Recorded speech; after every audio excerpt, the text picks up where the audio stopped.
योग भाष्य के अनुसार योगः समाधिः स च सार्वभौमश्चित्तस्य धर्मः। महात्मा याज्ञवल्क्य के शब्दानुसार संयोग योग इत्युक्तो जीवात्म परात्मनो। योग शास्त्र मतानुसार सर्वचिंता परित्यक्तो निश्चिंतो योग उच्यते।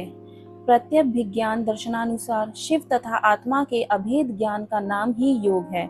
योग वशिष्ठ के अनुसार संसार सागर से पार होने की युक्ति को ही योग कहते हैं।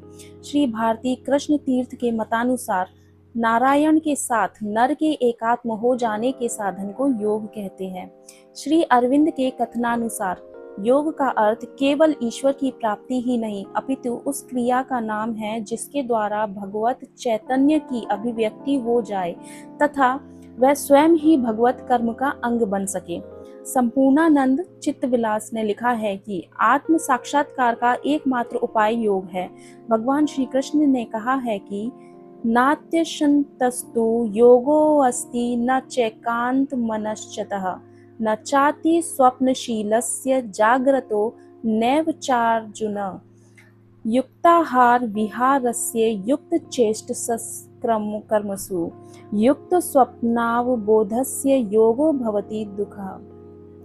जो बहुत भोजन करता है उसका योग सिद्ध नहीं होता, जो निराहार रहता है उसका भी योग सिद्ध नहीं होता, जो बहुत सोता है उसका भी योग सिद्ध नहीं होता और ना ही उसका योग सिद्ध होता है जो बहुत जागता है। जो मनुष्य आहार विहार में दूसरे कर्मों में सोने जागने में परिमित रहता है उसका योग दुख भंजन हो जाता है। अर्थात जो बहुत भोजन करता है उसका योग सिद्ध नहीं होता, जो निराहार रहता है उसका भी योग सिद्ध नहीं होता, जो बहुत सोता है उसका भी योग सिद्ध नहीं होता और ना ही उसका योग सिद्ध होता है जो बहुत जागता है।